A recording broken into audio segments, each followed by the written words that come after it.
Kalau kita ngomongin Zeus, yang kebayang pasti dewa petir, penguasa Olympus yang agung. Tapi tunggu dulu, di balik citra agungnya itu ada sebuah pola yang berulang terus. Sebuah siklus hasrat, tipu daya, dan tragedi yang ternyata jadi mesin penggerak banyak banget cerita di mitologi Yunani. Jadi, apakah dia cuma seorang raja yang perkasa gitu aja? Ataukah ada sisi lain dari karakternya yang jauh lebih rumit dan jujur aja jauh lebih merusak? Yuk kita bedah bareng-bareng. Kalau ada satu hal yang bisa nyaingin ketenarannya sebagai dewa petir, ya reputasinya sebagai penakluk yang gak pernah puas. Kisah perselingkuhannya seolah gak ada habisnya, dan jadi pemicu dari banyak sekali kekacauan di alam semesta. Dan kita nggak lagi ngomongin urusan pribadi biasa loh. Hasrat Zeus yang nggak terkendali ini benar-benar jadi sebuah kekuatan penghancur yang menentukan nasib banyak banget dewi, nimfa, dan manusia. Dan targetnya? Wah, macem-macem banget. Dia bisa ngejar dewi-dewi perkasa, putri-putri kerajaan, sampai pangeran muda sekalipun. Pokoknya nggak ada yang aman dari pandangannya. Oke, biar kita makin paham polanya, gimana kalau kita buka beberapa berkas kasus dari kekasih-kekasihnya yang paling terkenal? Dengan ngelihat kisah mereka, sebuah formula tragis bakal mulai kelihatan jelas banget. Kasus pertama kita adalah Metis, Dewi Kebijaksanaan. Dan yang paling ironis, dia adalah istri pertama Zeus sendiri. Kisahnya ini nunjukin sejauh apa Zeus bakal bertindak cuma demi mempertahankan kekuasaannya. Jadi gini, Zeus ini dihantui ketakutan yang sama kayak ayahnya, Kronos. Dia dengar sebuah ramalan ngeri, anak laki-lakinya dari Metis bakal merebut tahtanya.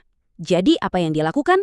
Dengan tipu muslihat licik, dia mengubah Metis jadi setetes air dan menelannya bulat-bulat. Masalah selesai? Oh, tentu aja enggak.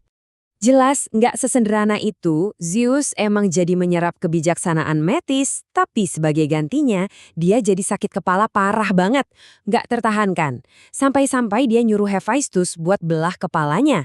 Dan dari sana, lahirlah Athena, udah lengkap pakai baju zirah, dewi kebijaksanaan yang kelak jadi putri kesayangannya. Sekarang kita geser dari dewi ke manusia fana.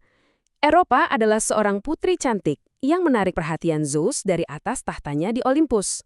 Nah, kisahnya ini adalah contoh klasik soal penipuan dan penculikan. Zeus mengubah dirinya jadi seekor banteng putih yang begitu memesona. Bahkan katanya punya aroma harum yang memikat. Europa yang terpukau sama hewan jinak itu tanpa ragu naik aja ke punggungnya. Begitu naik, banteng itu langsung tancap gas, membawanya menyeberangi lautan sampai ke Pulau Kreta. Dari persatuan ini, lahirlah Minos, yang nanti jadi raja Kreta yang legendaris itu. Dan yang lebih luar biasa lagi, nama Eropa diabadikan menjadi nama sebuah benua. Coba bayangin, sebuah warisan sebesar itu lahir dari sebuah penculikan. Kasus kita yang ketiga, Io, ini mungkin contoh paling sempurna dari penderitaan yang disebabkan bukan cuma oleh Zeus, tapi juga oleh murka Hera yang gak terhindarkan. Buat nutup-nutupin perselingkuhannya, Zeus nyelimutin mereka dengan awan tebal. Tapi ya, Hera, istrinya yang super waspada itu pasti curiga dong. Tepat sebelum Hera nyampe, Zeus panik dan langsung mengubah Io jadi seekor sapi putih yang cantik.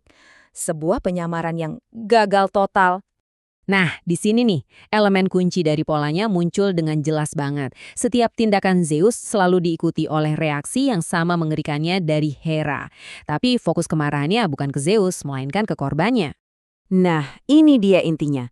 Ada sebuah formula yang selalu berulang. Zeus ngejar, persatuan terjadi, Hera tahu, lalu Hera menghukum sang kekasih dengan kejam. Dan korbannya, ya merekalah yang selalu menanggung akibatnya. Entah itu diubah wujudnya, diasingkan, atau bahkan dibunuh.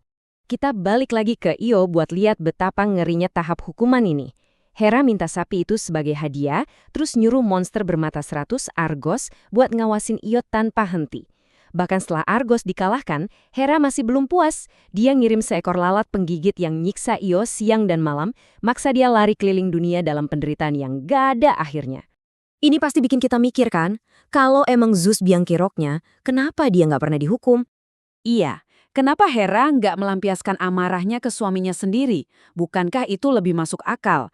Jawabannya terletak pada dinamika kekuasaan di Olympus. Jangan salah, Hera pernah nyoba kok.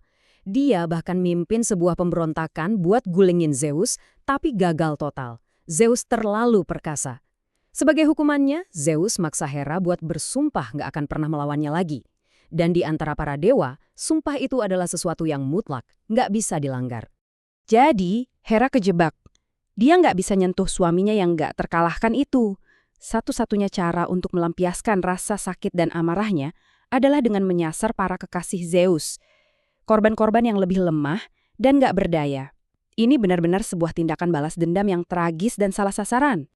Terus, apa yang bisa kita simpulkan dari semua ini? Kisah-kisah ini lebih dari sekedar drama percintaan dewa-dewi. Ini adalah cerminan dari tema yang jauh lebih dalam tentang kekuasaan itu sendiri. Ini poin kuncinya. Kalau kita telusuri, banyak banget monster, pahlawan, bahkan perang besar dalam mitologi Yunani, ternyata akarnya cuma satu. Ketidaksetiaan Zeus dan kemarahan Hera yang mengikutinya. Drama pribadi mereka jadi pemicu kekacauan skala kosmik. Dan ini membawa kita pada pertanyaan terakhir. Apakah kita hanya melihat kisah dewa yang nakal? Atau jangan-jangan mitos-mitos ini sebenarnya adalah sebuah alegori abadi tentang bagaimana kekuasaan yang tak terbatas seringkali melahirkan ketidakadilan di mana mereka yang di puncak bisa bertindak tanpa konsekuensi, sementara yang tak berdaya harus menanggung semua penderitaannya? Sebuah pemikiran untuk kita renungkan.